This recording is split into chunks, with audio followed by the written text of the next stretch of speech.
When the veil lifts, not all is light.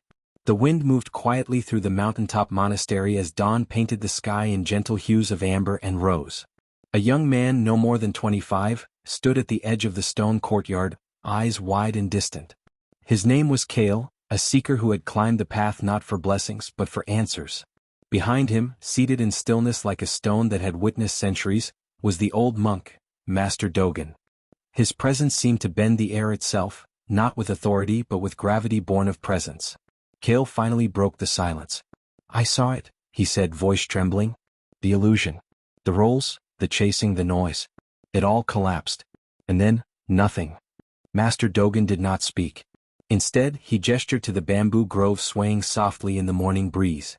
Kale continued searching. "It was supposed to feel like liberation. Like truth would set me on fire. But all I feel is empty. As if the world turned mute and forgot to call my name." The monk looked at him, not with answers but with acknowledgement. "You mistook the clearing of the stage for the end of the play," he said softly. "But the silence after the music is not silence. It is a space awaiting new sound." Kale lowered his gaze. "But what now? If what I was chasing was an illusion, why do I feel no joy in seeing through it?" Master Dogen took a breath as if drawing from a well older than time. "When the false self dissolves, it leaves behind a stillness the ego cannot understand. The noise was not life, it was distraction. You are not empty, Kale. You are listening for the first time." Kale's chest tightened, not with fear, but with the weight of unfamiliar stillness. "What if there's nothing left to hear?" The monk smiled faintly. "Then you will hear the truth." Above them, the sun cleared the horizon. The silence between them stretched, but it no longer felt empty. It felt like the beginning of something vast and unnamed. And so the seeker sat beside the sage, not to speak or to learn, but to begin remembering a language older than words.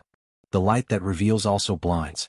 Days had passed since Kale first shared his awakening with the old monk. The monastery, nestled high among the clouds, was a place without clocks. Time flowed here not in hours but in shifts of light, in the rhythm of bells, in the quiet conversation between wind and stone. Kale sat on a worn stone bench beneath a Bodhi tree. His eyes were open but his gaze turned inward. Each morning he would rise hoping to feel inspired, to feel something, anything. But all he found was a kind of soft, unyielding fog.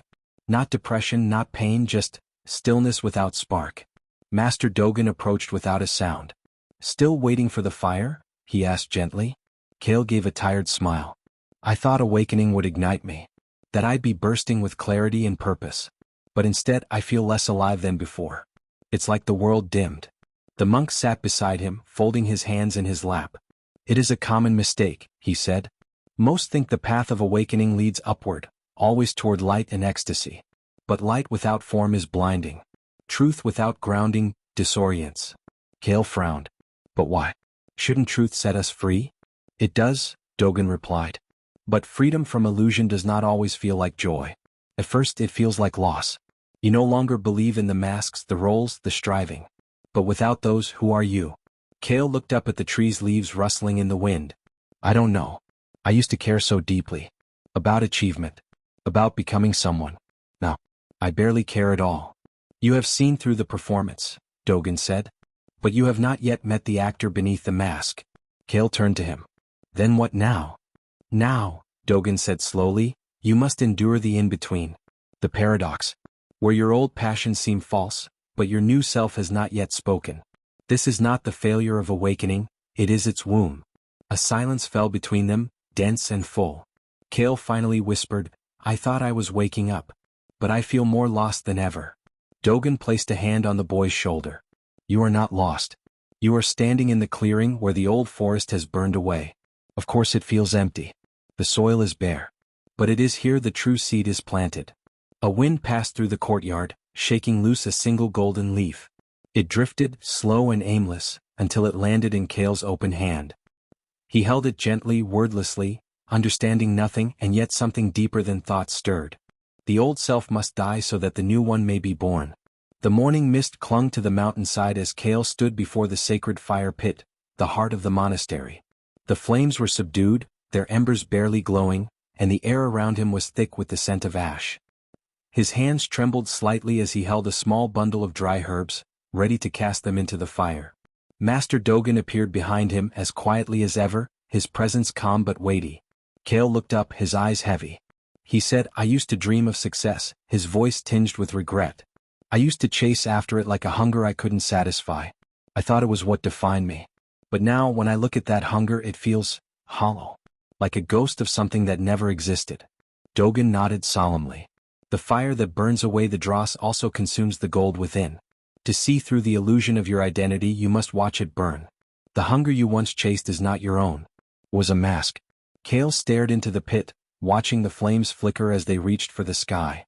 The smoke curled up like an ethereal serpent, twisting and vanishing into the air. "It feels like I'm disappearing," Kale admitted, his voice barely above a whisper.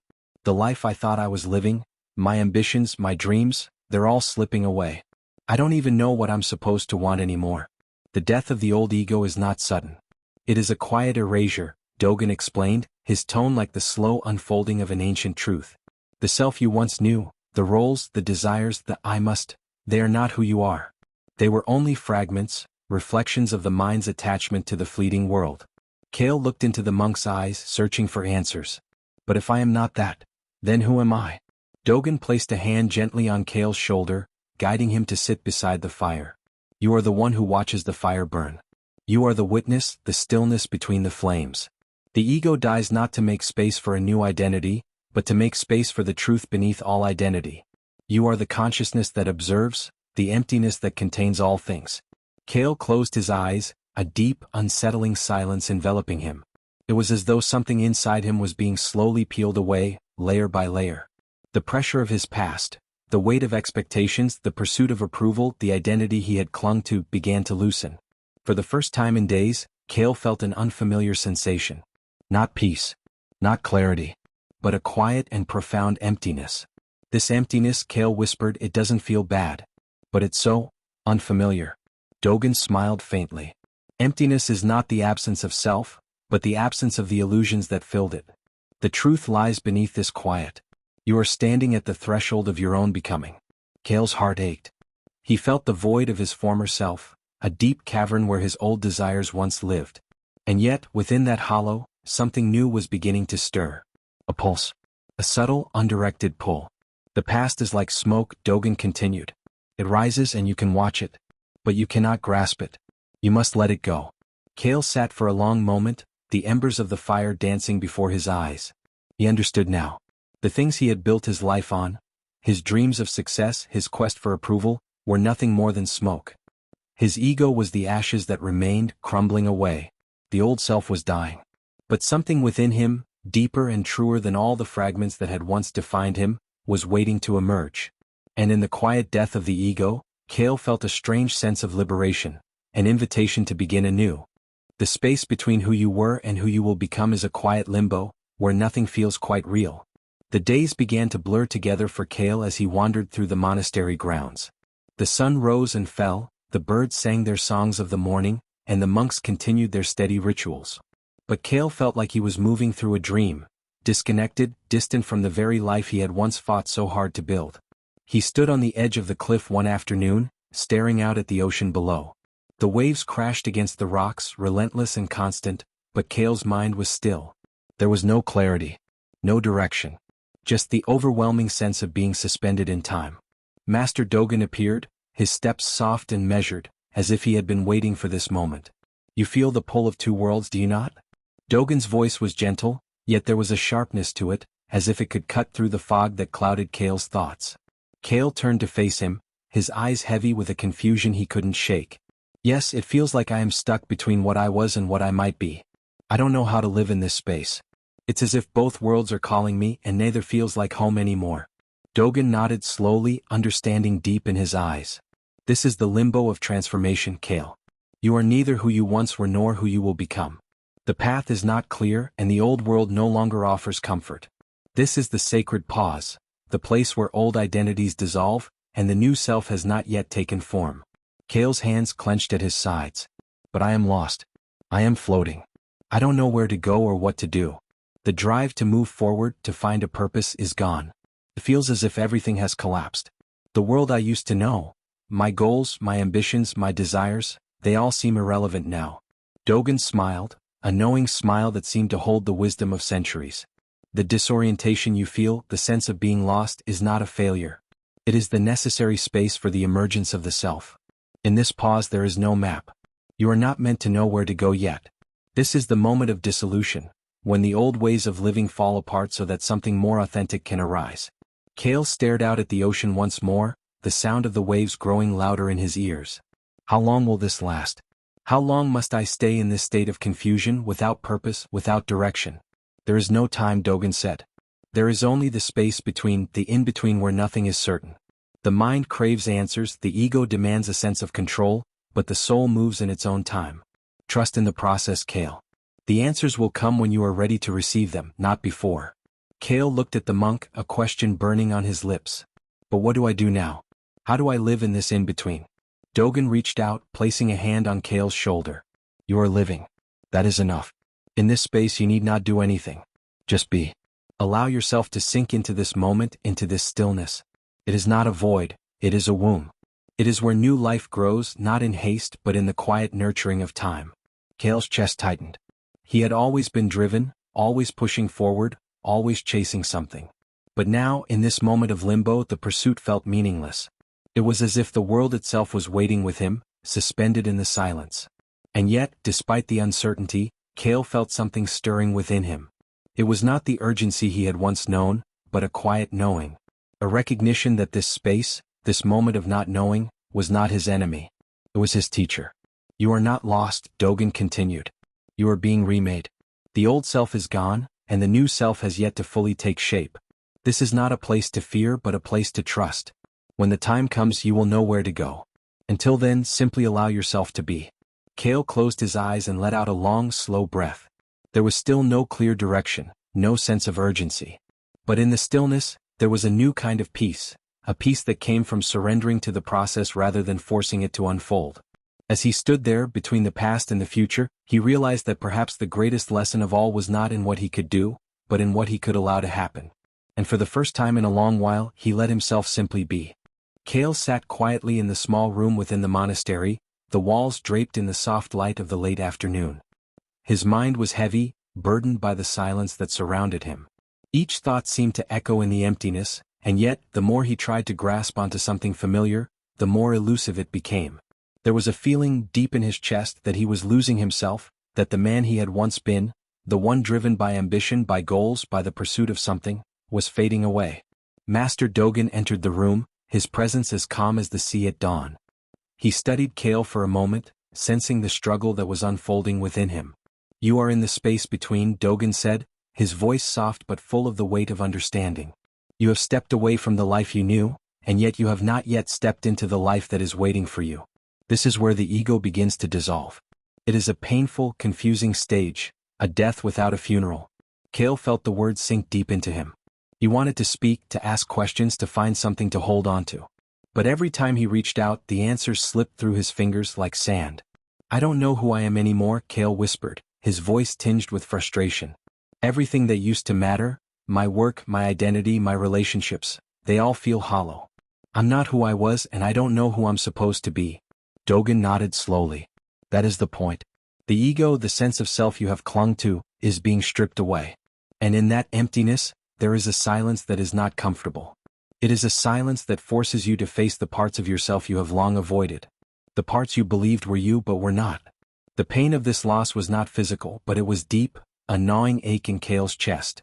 It felt like standing at the edge of a great abyss, with nothing to hold on to, no guide to lead him forward. And yet, in that same moment there was something else, a quiet, almost imperceptible shift. It was as though the ground beneath him was crumbling, but he was not falling.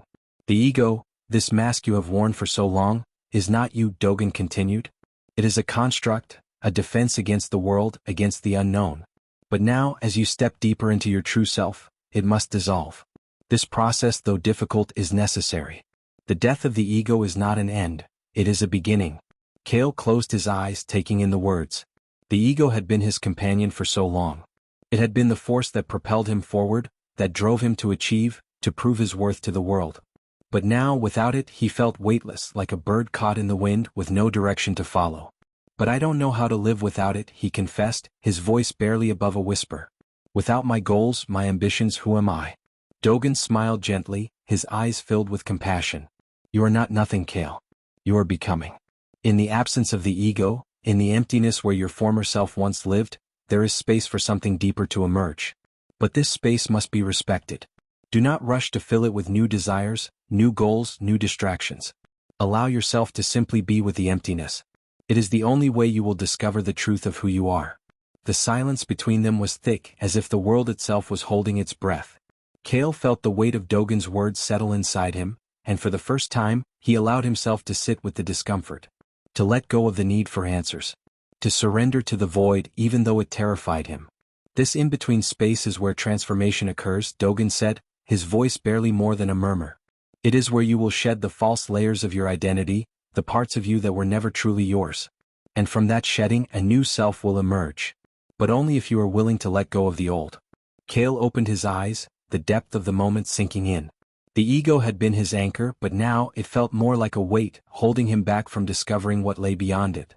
He realized that he was not being asked to abandon who he was, but rather to let go of the mask he had worn for so long, the mask that had defined him to the world.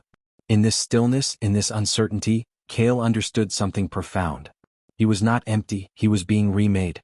The old self was dying, but in that death there was potential. Potential for something truer, something more aligned with his soul. The process was painful, yes, but it was also sacred. He felt a deep, quiet relief wash over him. In the letting go, he was not losing himself. He was uncovering a self that had been buried beneath layers of expectation, fear, and illusion. And though he could not yet see it clearly, he knew in his bones that this was the path he needed to walk. Kale stood before the monastery's ancient stone fountain, its surface smooth and reflecting the fading light of day. The water was still, untouched, a perfect mirror to the sky above. Yet there was something unsettling about the way the water stood, how it appeared so calm, yet hid beneath it the constant flow that had shaped it over centuries. Inside, Kale was feeling like the water, still on the surface but turbulent beneath. Every fiber of his being felt like it was in the process of dissolving. This was the stage that followed the stripping away of the ego, the in-between where he had tried to hold on to some fragment of his former self, hoping that something tangible would surface from the emptiness. But now, even that seemed to be slipping away. Master Dogen approached him quietly, his presence steady and serene as always. Kale turned to him, his eyes filled with a mixture of confusion and desperation. "I don't know what to do, Master," Kale confessed, his voice barely above a whisper. "I feel like I'm melting, like everything I used to hold on to is dissolving. I can't find solid ground. What am I supposed to do in this emptiness?" Dogen gazed at the water, his eyes reflecting its tranquil surface. "There is a moment in every transformation," he began, "where you must let go of the very thing you thought you needed to survive. This is the phase of melting. The ego, the structures of your identity, the boundaries that once defined you, they are dissolving, melting away into something unknown." Kale listened closely, his mind trying to process the weight of Dogen's words. He had felt it, the soft, gradual erosion of everything he once clung to. His ambitions, his expectations, even his relationships, they were no longer solid. They were all becoming fluid, shifting in a way he couldn't grasp. "This is where it gets uncomfortable," Dogen continued, his voice steady. "The melting phase is the death of the old self's armor. It is when you can no longer hide behind the masks or roles you have played. There is nothing left to hold on to, no clear path forward. The world you once understood becomes like water slipping through your fingers." Kale looked down at his hands, feeling as though he could almost feel the water running through them, as if they were no longer his own. He had tried so hard to keep everything together, to keep the pieces of his former identity in place. But now, the more he tried to control it, the more it slipped away. "Master Dogen, how do I survive this?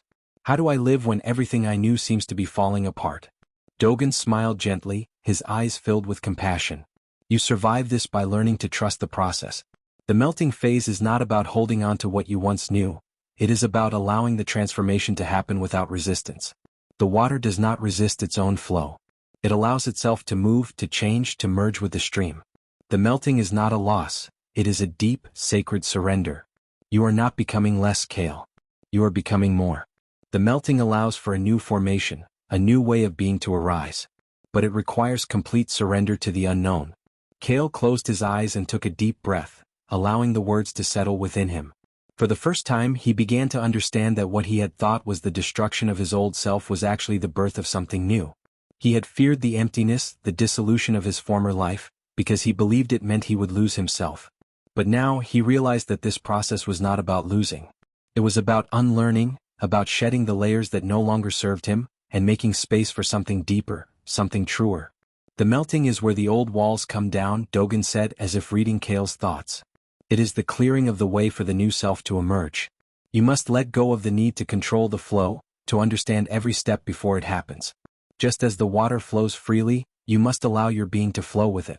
But it is not easy, Kale said quietly, his voice tinged with a mixture of fear and curiosity. The pain of letting go feels like a loss. I don't know what will come after.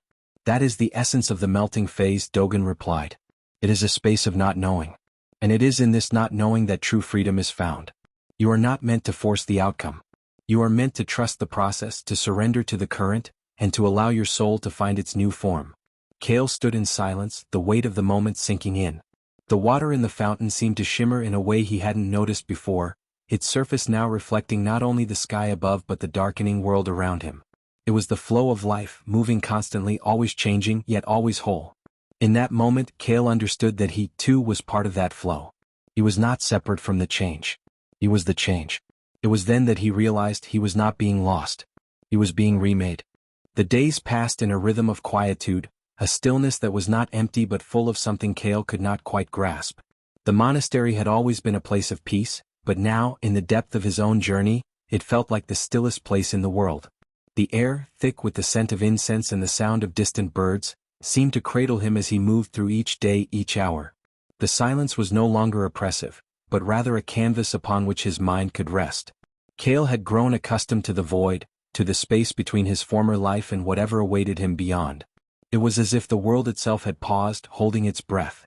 He felt lighter, yet there was still a subtle sense of waiting, a tension in the stillness that seemed to pulse gently in the air. What now? Master Dogen noticed the change in Kale. The once uncertain, frantic energy of the young man had shifted. Where there was confusion, there was now calm.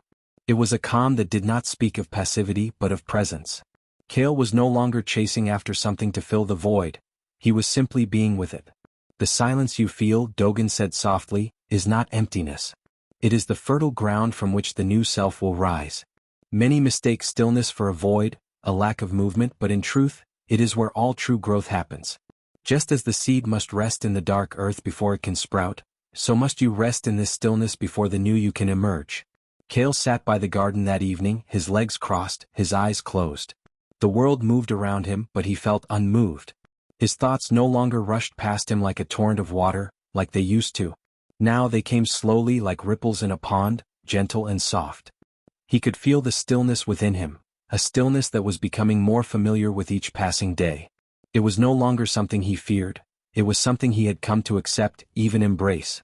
In the stillness he began to understand the nature of true rebirth. The kind of rebirth that did not require him to do anything but simply to be. There were no grand gestures, no dramatic shifts. It was as if something within him was slowly waking up, piece by piece, in quiet moments of reflection. A sense of purpose was not rushing in, but was seeping through the cracks of his stillness, filling the spaces left behind by the collapse of his former self. Master Dogen watched Kale with a knowing smile. The quiet is where the soul finds its voice. For so long, you were driven by the noise of your mind, the clamor of the ego, always chasing after something. But now, in the stillness, you are learning to listen to the deeper part of yourself. The self that is not attached to the world's expectations or even your own past desires. The true self is not born from the noise, it is born from the quiet. Kale felt the weight of those words settle deeply within him. He had been waiting for some sign, some flash of inspiration, but what he had failed to realize was that the sign was already here. It was the silence. The stillness was not something to be filled with activity or thought, it was the very space where his soul could breathe. In that moment, Kale understood. His rebirth was not about becoming someone else. It was about reconnecting with the essence of who he already was beneath the layers of identity he had clung to.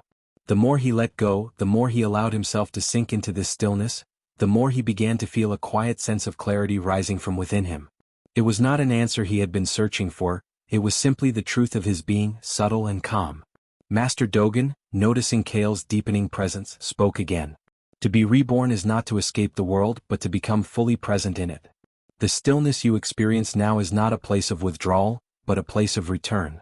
It is where you reconnect with the deepest parts of yourself. In the quiet, you will find your true path, not because it is hidden but because it is always there, waiting for you to recognize it. Kale opened his eyes and looked around. The garden was bathed in the golden light of the setting sun, and everything seemed to be suspended in this perfect moment. The flowers, the trees, the distant mountains, they all existed as they were, without struggle, without striving. In that moment, Kale realized that this was the essence of his rebirth. It was not about force, about pushing forward or trying to grasp something out of reach. It was about being present, about allowing himself to be exactly where he was, without judgment, without expectation. As the sun dipped below the horizon, Kale felt a quiet sense of peace settle within him. The stillness was no longer something he feared or resented. It was no longer a void. It was the beginning of something new. The days seemed to unfold like a quiet river, each moment flowing into the next without haste or resistance. Kale had spent months in the stillness, wrestling with the silence, the void, and the uncertainty that came with awakening. But now something had shifted. It was as if the river had finally found its course, no longer meandering aimlessly, but moving with purpose, guided by something deeper than thought. Kale sat on the stone steps outside the monastery, watching the morning mist rise from the earth. The world around him seemed alive, vibrant, yet at the same time serene. He was no longer disconnected from it. He felt an intrinsic connection to everything, every leaf, every stone, every breath of wind. For the first time in what felt like forever, he was not searching for meaning, he was simply living in it. Master Dogen approached, his presence calm and steady. Kale, now accustomed to the quiet guidance of his teacher, stood up in respect. Dogen smiled gently, seeing the subtle transformation that had taken place in Kale. "You have passed through the stillness," Dogen said, "and now you are beginning to see with new eyes. The true self does not chase or grasp. It simply responds to the world, not with the urgency of the ego, but with the quiet clarity of the soul." Kale nodded, feeling the weight of those words. He had spent so long trying to make sense of everything, to fit himself into a mold that was never his own. But now, in this moment, he understood that his true self was not something to be found outside of him. It was already there, buried beneath the layers of fear, expectation, and desire that had once shaped his identity. The ego, Master Dogen continued, is the part of you that strives and seeks validation. It lives in the past and the future, constantly measuring and comparing. But the true self is timeless. It lives in the present moment, fully attuned to the flow of life. It does not need to prove anything because it knows its worth is inherent. Kale closed his eyes and took a deep breath, allowing the words to sink in. He felt the weight of his past identities, his struggles, his ambitions, his desires, begin to fade. They were not gone, but they no longer defined him. He was no longer a seeker, a man searching for answers. He had become the answer. There was no grand epiphany, no sudden flash of light. It was quieter than that. It was the subtle recognition that he no longer had to strive. He didn't have to chase after approval, success, or validation. The need to prove himself had dissolved. Instead, there was simply being. Being present, being true to himself, and being in harmony with the world around him. Dogen watched Kale closely, seeing the shift that had taken place. When you live from the true self, you no longer live according to the world's demands. You live in alignment with what is real, with what is true to your soul. You will find that life moves with you, not against you. Kale opened his eyes and looked out over the landscape. The trees stood tall and unwavering in the breeze, the river flowed peacefully towards the horizon, and the mountains in the distance seemed to embrace the sky. It was all so simple, so beautiful. And for the first time, Kale felt a deep sense of peace. He was not fighting life anymore. He was simply living it. In the past, he had thought that his purpose lay in doing, in achieving, in creating, in becoming something more than he was. But now, he understood that true purpose was not about doing at all. It was about being. It was about allowing life to unfold through him, without resistance, without effort. Kale stood up, feeling the earth beneath his feet. It was solid and unwavering, just like his true self. He no longer felt the need to question or search for something greater. He was here in this moment, and that was enough. Master Dogen's voice was calm and steady. The true self does not seek approval, for it is already whole. It does not chase after the fleeting desires of the ego. It simply lives, fully, deeply, and authentically. This is the essence of freedom. Kale smiled softly. He had finally understood. Freedom was not in the doing, it was in the being. In the quiet surrender to the present moment. In allowing the true self to guide him, without the interference of the ego's demands. As Kale walked through the monastery grounds, he felt a sense of gratitude rise within him. Gratitude for the journey, for the lessons, for the stillness that had led him here. The world was no longer something to be conquered or controlled. It was simply a reflection of his inner being, and as he walked through it, he moved in harmony with the flow of life. Master Dogen's words echoed in his mind. When you live from the true self, life becomes a dance. It is no longer about striving or achieving. It is about flowing with the rhythms of existence. And as Kale walked, he realized that he was no longer trying to reach some distant goal. He was already there. In this moment. Whole, alive, and free.